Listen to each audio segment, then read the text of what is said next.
기쁨으로 맞이하는 성탄절이란 제목으로 하나님의 말씀을 전하겠습니다. 사랑하는 여러분, 오늘 이 주일은요 귀하고도 행복한 복된 주일이라는 것 여러분 알고 계십니까? 왜냐하면 하나님께서 저와 여러분을 살리시려고 구원해 주시려고 여러분 인간의 몸을 입으시고 성육신하셔서 이 땅에 오셨기 때문에 다른 어느 날보다도 이날 여러분 복된 날인 줄로 믿습니다. 그리고 성탄의 주인공으로는 여러분 산타클로스가 아니라 오직 예수님이신 줄로 믿습니다. 우리 모두 예수님의 탄생을 축하하는 마음을 모아서 영광과 감사와 찬송의 박수를 우리 예수님께 또 보내주신 하나님께 올려드리겠습니다. 할렐루야. 그렇습니다. 또 하나님께 예배드리는 여러분 모두에게 성탄의 기쁨, 성탄의 은혜, 성탄의 축복이 함께할 수 있기를 주님의 이름으로 축원을 드립니다. 저를 따라서 이 시간 옆에 앉아 계신 성도님들에게 또 영상으로 예배드리는 성도님들 각 가정에서 가족들과 함께 저를 따라 한번 고백했으면 좋겠어요. 메리 크리스마스, 메리 크리스마스. 그래요 여러분. 여러분 무엇보다 우리가 이 시간 메리 크리스마스라고 인사를 나누었는데 여러분 정말로 여러분이 그렇게 고백하고 함께 축복했던 것처럼 정말로 성탄절이 기쁘고 즐겁고 행복하십니까? 사실 예년의 성탄절과 비교해 볼 때마다 사실 코로나 팬데믹으로 인한 3년째 기쁨과 즐거움보다는 분위기가 막상 참 가라앉은 그런 성탄절이 지금도 지내고 있는 것 같습니다. 또한 비기독교인이거나 교회에 대한 반감을 가진 분들의 입장에서는요 성탄절이 그저 연말 분위기를 내는 휴일이며 그 이상도 그 이하도 아닌 전혀 관심이 없거나 불편한 마음을 가진 분들도 있다는 것이지. 그러므로 성탄을 바라보는 여러 가지 생각이나 시각 그 관점이 다양하지만 2000년 전 그때 첫 번째 크리스마스를 맞이한 그때도 여러분 그랬다는 사실을 우리는요 알 수가 있어요. 특별히 오늘 본문 말씀은 초창기 크리스마스의 모습을 잘 드는 장면 중에 하나로서 동방의 박사들이 멀고도 먼 길을 따라서 별을 보고 따라서 아기 예수님의 탄생하신 그 모습을 통해 기뻐하며 경배함으로써 황금과 유향과 몰약을 드림으로 아기 예수님의 탄생을 축하한 것이 오늘 본문의 내용의 말씀입니다.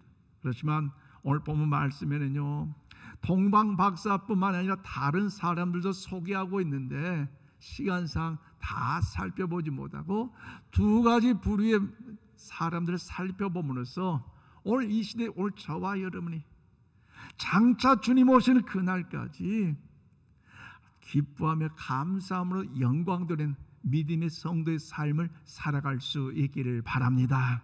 저는 오늘 7절로 8절 말씀 보니까 메시아의 탄생을 시한 헤롯이 있었습니다. 여러분 메시아의 탄생이 반갑지도 않았고 기쁘지도 않았어요. 오히려 반대하고 또한 더불어 방해하는 악한 의도를 가진 사람을 오늘 본문은요 소개하고 있는데 오늘 보면 7절에서 8절 말씀 우리 다 함께 받들어 읽겠습니다. 시작.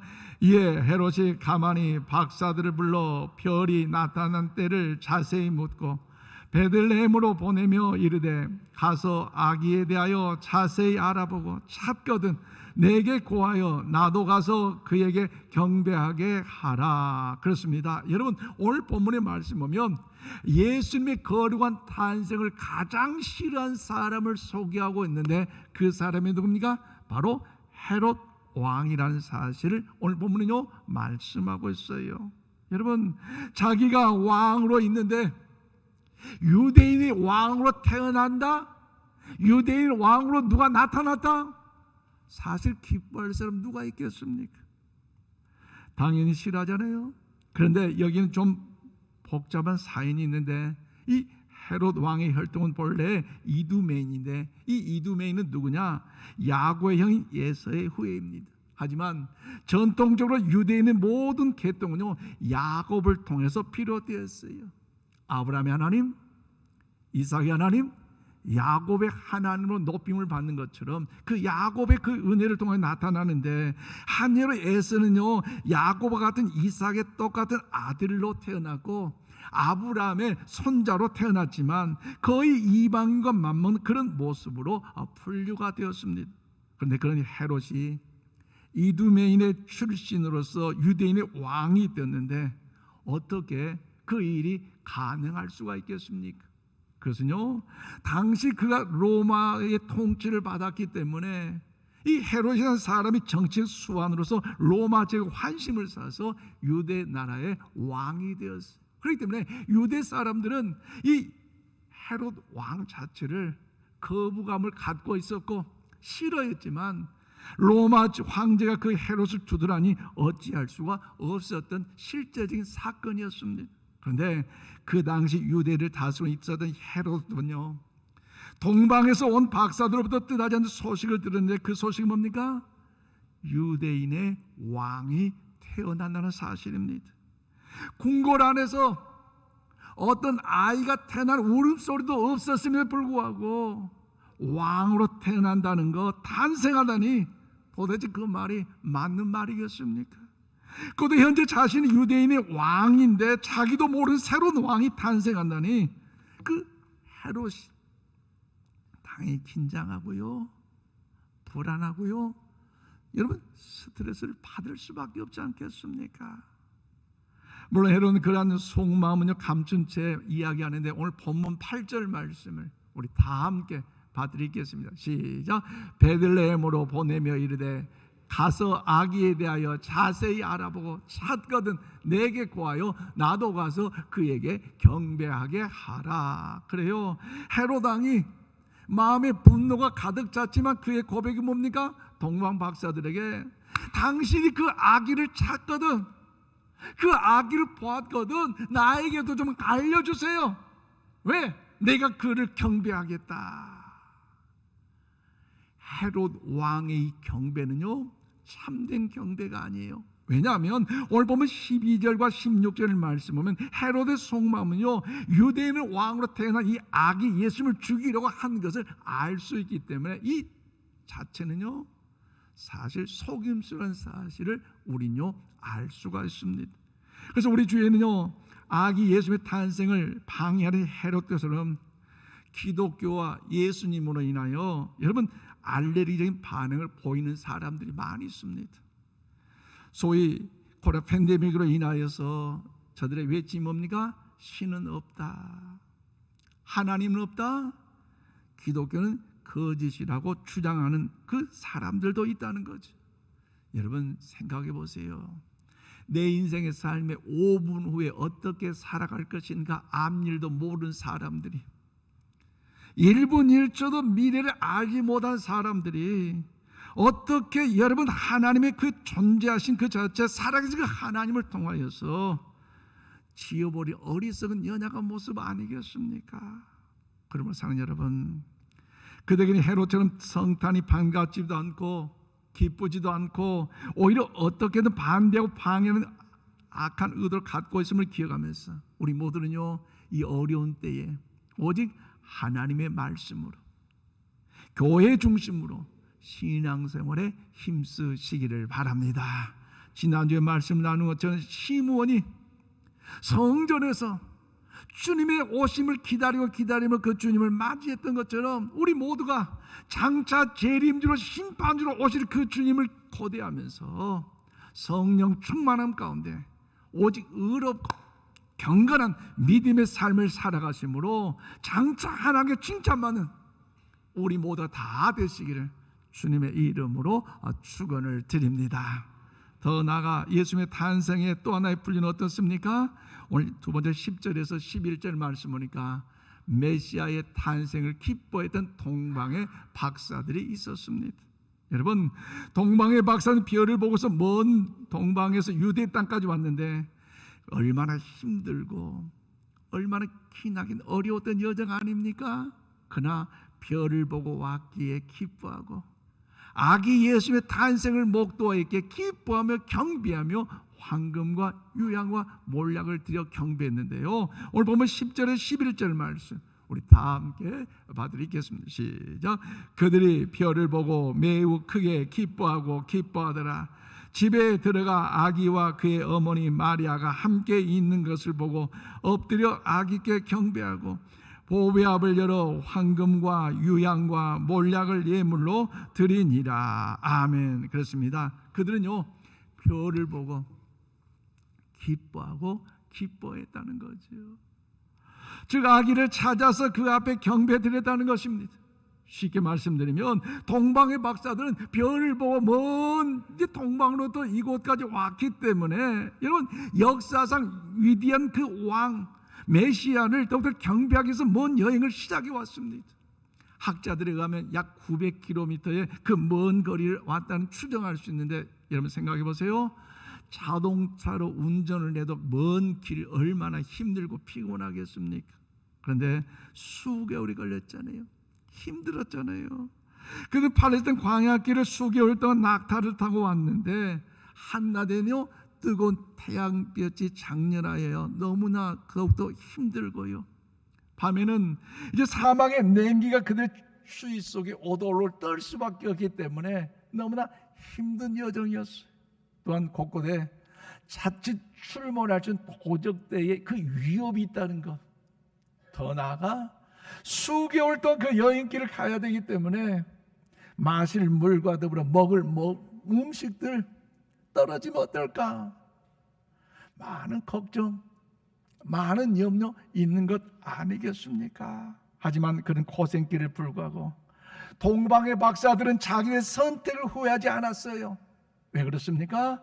인류의 왕, 가장 위대한 메시아 탄생을 그들은 마음속에 기대했고 환영하며 나갔기 때문에 전혀 그 모든 어려움과 고난과 아픔 속에 낙심과 실망, 좌절하지 않았다는 거죠. 그들은 아기 예수님을 만났고요, 아기 예수님께 나와 경배하고요, 그들은 보배압을 열어서 황금과 유향과 몰약을 그 아기 예수님께 드림으로 주님의 성탄을 축하드릴 수가 있었습니다. 그러므로 사랑 여러분, 우리 오늘 동방의 박사들의 주변의 환경이나 들뜬 분위기 때문에 기뻐하고 경배드린 것이 아님을 우리는요 이 아침에 잘 알아가시기를 바랍니다. 왜냐하면 성탄의 주인공이 누구신지를 정확히 저들은 알았기 때문에, 그분이 누구신지 왜 이 땅에 오셨는지 알았기 때문에 저들은요 그 주님을 통하여 기뻐하고 경배할 수 있었어요. 또 동방의 박사 아기 예수님의 귀한 그 예물을 받아야 될지, 또 먼 곳에 와서도 그런 피곤함 속에도 그 여김을 받아야 될지 그분이 합당한 걸 알았기 때문에 전혀 근심하지 않고 더 주님의 영광을 드러낼 수가 있었습니다. 그렇기 때문에 충분히 기뻐할 수 있었고요, 구에 누인 아기 예수님으로 인하여 경배를 드릴 수가 있었습니다. 생각해 보세요. 사실 큰 별이 인도에서 왔는데, 그런데 초라한 마구가 아니잖아요. 기쁨이 있으세요? 상상? 아니, 장차 메시아 유대인의 왕 정도면 왕국에서 태어나야 되는데 초라한 마구간에게 실망할 수밖에 없잖아요. 들어보세요. 그것도 초라한 그 목수 요셉과 그 마리아 얼마나 깨지기 시작했어요. 기뻐할 수 있을까요? 감사할 수 있을까요? 또 만왕의 왕이요 메시아로 왔다면 뭔가 황금 같은 그 모습에서 뭔가 좀 태어나시는데 동물들이 먹는 그 말구 위에서 태어났다니, 내가 잘못 온 건 아닌가? 속은 거 아닌가? 그렇지 않겠어요? 그럼에도 불구하고 환경 보지 않았어요. 문제에 집중하지 않았어요.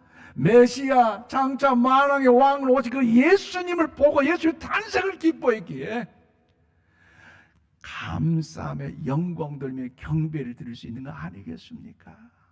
우리도 마찬가지예요.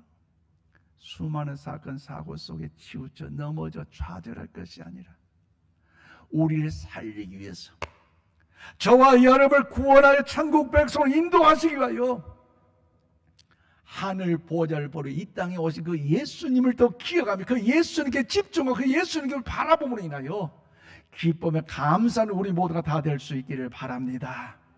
여러분, 성탄절 찬송가 많이 아는 곡이 있을 거예요. 어떤 곡을 아시지요?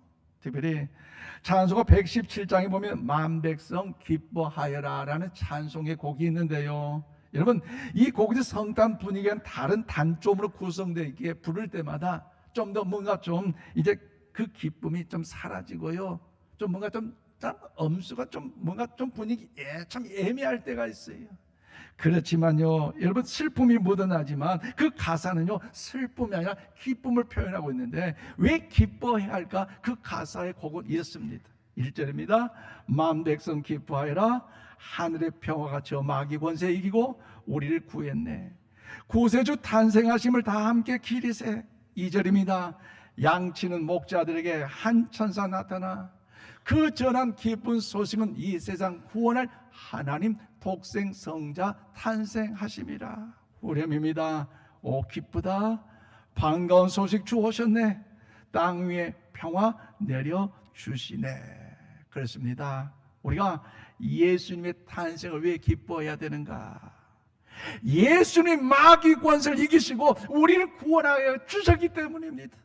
왜 우리가 예수님의 탄생을 기뻐하고 즐거워해야 되는가? 세상 제일 대속 하나님의 어린 양 독생 성자가 탄생하셨기 때문에 그렇습니다. 그리고 우리 왜 예수님의 탄생을 기뻐해야 됩니까? 우리 그분으로 인하여 믿을 때에 우리에게 하늘의 참된 평강과 은혜가 우리 넘치게, 우리 모두가 그 평강을 누리게 될 줄로 믿습니다. 그러면 사랑하는 여러분, 우리 삶의 환경이 코로나 팬데믹으로 인하여 지난 3년간 불안함 속에 고물가, 고금리, 고환율, 전쟁의 위협 등으로 어렵기 때문에 흥이 나지 않고 주변에 여러 가지 분위기도 없어 할지라도 우리는요 성탄을 기뻐해야 하고 기뻐해야 할 줄로 믿습니다. 왜냐하면 예수님이 사탄 마귀의 권세를 이기시고 우리 죄 가운데 살려주셨기 때문입니다. 오직 그 예수님만이 우리 영원한 천국으로 인도할 참된 구원자가 되시기 때문에 우리는요 어려울 때라도 힘들 때라도요 주님 안에서 기뻐할 수 있기를 바랍니다. 그런 존귀하신 분이 오늘 태어나셨고 오늘 우리에게 임하셨고 세상 끝날까지 저와 여러분과 함께 하시기 때문에 그 사실만으로 기뻐할 수 있기를 바랍니다. 그러나 사랑하는 여러분, 그 어느 때보다 분명한 성탄의 이유와 의미를 깨닫고 2022년 이 성탄절에 더 기쁨으로, 더 나아가 2023년 주님 오실 그날까지 여러분의 10년 가운데, 여러분의 가정 가운데 기쁨이 회복될 수 있기를 주의 이름으로 축원을 드립니다. 우리의 주변 환경이 어려움 가운데 있다 할지라도 여러분, 이 성탄의 기쁨이 내 내면 속에 충만함으로 이 코로나 팬데믹뿐만 아니라 더 어려운 그 모든 것을 압도한 그런 기쁨이 주님의 오심을 바라보며 성탄을 통하여 그 기뻐할 수 있기를 주의 이름으로 축원을 드립니다. 오늘 이 시간 제가 선포할 때 우리 가슴을 피면서 예수님의 성탄을 축하하는 마음으로 우리 아멘을 한번 하다 보십시다. 예수님은 성탄의 주인공이십니다. 예수는 평화의 왕으로 오셨습니다. 예수님은요 우리의 평화의 왕으로 오셨기 때문에 우리는 어떤 상황에서도 예수님을 기뻐하실 것입니다. 우리는 어떤 상황 속에서 예수님을 경배할 것입니다. 우리가 어떤 상황 속에서 동방 박사들처럼 예수님을 기뻐할 것입니다. 그렇습니다. 성탄의 주인공이신 우리 예수님께 감사와 영광과 찬양의 박수를 올려드리십시오. 할렐루야. 말씀 맺겠습니다. 그러면 사랑하는 성도 여러분, 2022년에 아주 특별한 성탄절을 보내고 있지만 우리 모두는요 성탄절 예수님 때문에 기뻐할 수 있기를 바랍니다. 동방의 박사들처럼 성탄의 참된 기쁨을 누리시고 진정한 찬양과 경배를 드리시며 성탄의 주인공 만왕의 왕으로 이 땅에 오신 예수님을 더욱더 뜨겁게 사랑하시고 그 사랑을 힘입어서 기쁨의 충만함으로 경배하는 우리의 삶이 되시기를 주님의 이름으로 축원드립니다. 기도합시다. 하나님 감사합니다.